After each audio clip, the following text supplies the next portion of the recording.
Good morning friends, स्वागत आहे तुमचं आजच्या प्री मार्केट रिपोर्टमध्ये. तर मग चला सुरुवात करूयात आजच्या या प्री मार्केट रिपोर्टला आणि जाणून घेऊयात की आज मार्केटमध्ये काय होऊ शकतं ते. त्याआधी तुम्ही जर स्टॉक मार्केटमध्ये नवीन असाल तर आपल्या चॅनलला तुम्ही सबस्क्राईब करायला विसरू नका, जेणेकरून आम्ही जी काही नवीन नवीन माहिती तुमच्यासाठी घेऊन येत असतो ती सर्वात आधी तुम्हाला ऐकता येईल, पाहता येईल. आणि जर तुम्ही अजूनही तुमचं free of cost demat account open केलेलं नसेल तर डिस्क्रिप्शनमध्ये लिंक आहे, त्यावरती क्लिक करून तुम्ही आजच आपलं free of cost demat account open करा. तर मग चला सुरुवात करूयात आजच्या या व्हिडिओला. सर्वात आधी जाणून घेऊयात की US मार्केटमध्ये काल रात्री काय झालं. तर काल रात्री US मध्ये इन्फ्लेशन डेटा आला, जो की खराब आलेला आहे एक्सपेक्टेशनपेक्षा. परंतु तरीही तिथलं मार्केट पडलेलं नाही. तिथलं मार्केट एका कन्सॉलिडेशन झोनमध्ये, परंतु ते रेडमध्ये थोडंसं क्लोज झालेलं आहे ड्यू टू प्रॉफिट बुकिंग. त्यामुळे फार काही काळजी करण्यासारखं US मध्ये देखील नाही आहे. जर आपण एशियन मार्केट्स पाहिले तर ते मोस्टली हायर आहेत. त्याचं कारण असं आहे की साऊथ कोरियानं second time interest rate cut केलेले आहेत, की जी एक गुड न्यूज आहे.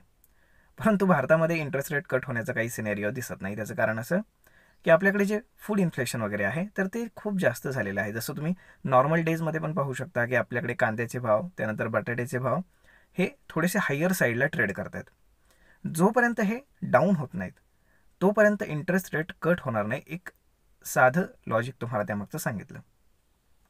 त्यामुळेच काय की आपल्याकडे इन्फ्लेशन जास्त असल्यामुळे RBIची जी डिसेंबरमध्ये मीटिंग आहे त्यामध्ये फार फार तर कमेंट होईल डोविश की आपण लवकरच इंटरेस्ट रेट कट करू वगैरे वगैरे वगैरे. परंतु इंटरेस्ट रेट टेक्निकली कट करण्याचं कुठलंही रिझन नाही आहे. जेव्हा जनरली मार्केट मंदीमध्ये जात असतं किंवा मग इकॉनॉमी मंदीमध्ये जात असते ना, तेव्हा स्लोडाऊनमुळे इंटरेस्ट रेट कट करावे लागतात. परंतु आपल्याकडे ऑलरेडी इन्फ्लेशन जास्त आहे, त्यामुळे इंटरेस्ट रेट कट करण्याचा कुठलाच सिनेरिओ नाही. आता आपण येऊयात आपल्या मार्केटकडे. तर आपल्या मार्केटमध्ये जर आपण पाहिलं तर गिफ्ट निफ्टी इंडिकेट करते आज की एक 20-30 point market gap up open होईल, की ज्याला आपण ऑलमोस्ट फ्लॅट म्हणू शकतो. आज गुरुवार आहे, त्यामुळे आज आहे निफ्टीची मंथली एक्सपायरी. त्यामुळे हाय व्होल्टेज ड्रामासाठी तुम्ही तयार राहा. त्याचं कारण तुम्हाला सांगतो. कारण काल FIS DIS दोघंही नेट बायर्स होते. FISनं फार नाही 7 कोटींचं बाईंग केलं आहे आणि त्याच्या अगेन्स्ट डोमेस्टिक इन्स्टिट्यूशन्सनं 1300 कोटींचं बाईंग केलेलं आहे. त्यामुळेच आपण पाहू शकतो की मार्केट स्टेबल व्हायला लागलेलं आहे. मार्केट आपण काय म्हणतो की वोलाटाईल होत आहे, परंतु त्या रेंजमध्ये मार्केट स्टेबल राहत आहे. तर आजही तसंच होऊ शकतं. जर आपण ऑप्शन डेटा पाहिला तर डाऊन साईडला 24,000, 24,100 आणि 24,200 या ठिकाणी खूप जास्त पुट रायटिंग झालेलं आपल्याला पाहायला मिळतं आहे. आणि अपसाईडला जर आपण पाहिलं तर 24,350, 24,500 या लेवलला खूप जास्त कॉल रायटिंग आपल्याला झालेलं पाहायला मिळतं आहे. आता मार्केटमध्ये सिनेरिओ जो आहे तर तो बेरिश नाही तर बुलिशच आहे, हे लक्षात ठेवा. म्हणजेच काय, येणाऱ्या आठवड्यामध्ये म्हणजेच उद्या परवा वगैरे तुम्हाला एक चांगली रॅली अपसाईडला पाहायला मिळू शकते आणि ते कॉल बायरच्या फार फेवरमध्ये जाऊ शकतं. त्याच्यामागचं रिझन तुम्हाला सांगतो. एकतर FISनं त्यांचं सेलिंग स्टॉप केलेलं आहे आणि 2 ते 3 ट्रेडिंग सेशन्स ते सतत बाईंग करतायत, की जी गोष्ट पॉझिटिव्ह आपण म्हणू शकतो. म्हणजे ॲटलिस्ट त्यांनी फार बाईंग नाही करावं, परंतु त्यांनी सेलिंग थांबवलं हीच खूप मोठी गोष्ट आहे. आता जर आपण बाकीच्या गोष्टी जर आपण पाहिल्या तर सगळ्या सध्या तरी व्यवस्थित आहेत आणि बरेचसे स्टॉक्स आपण जर पाहिलं तर सपोर्ट झोनवरनं आता पलटी मारायला सुरुवात झालेली आहे. जसं की HDFC बँक तर नाहीच, पण बाकीचे जे काही स्टॉक्स आहेत. कारण HDFC bank already all time हायला आहे आणि तेच बँक निफ्टीला खूप जास्त वरती घेऊन जाण्याचं काम करतो आहे.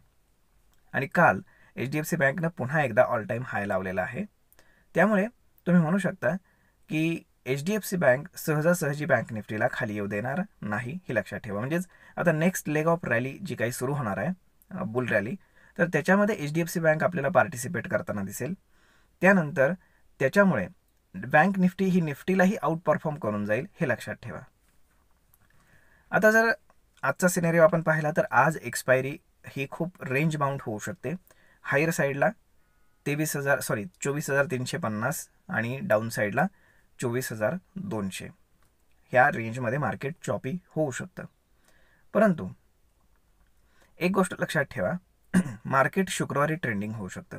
त्याच्यामागे रिझन तसंच आहे, कारण इथमागची हिस्ट्री जर आपण पाहिली तर जनरली मार्केट शुक्रवार किंवा सोमवारी चांगल्यापैकी ट्रेंडिंग होतं.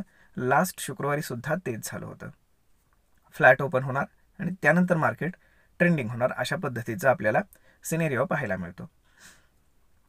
आता एकंदर जर पाहिलं तर ग्लोबली सगळं व्यवस्थित आहे. इराण इस्रायलचं टेन्शन आता खूप हलकं झालेलं आहे. त्यानंतर जे अदानींचा प्रॉब्लेम होता तर त्याच्यावरती काल त्यांच्या वकिलांनी पत्रकार परिषद घेऊन सगळे डिटेल्स दिल्यामुळे आपण काल पाहिलं की अदानी स्टॉक्स एकदम फ्लुएंटली रिकवर झाले, अगदी अप्पर सर्किट लावायला लागले.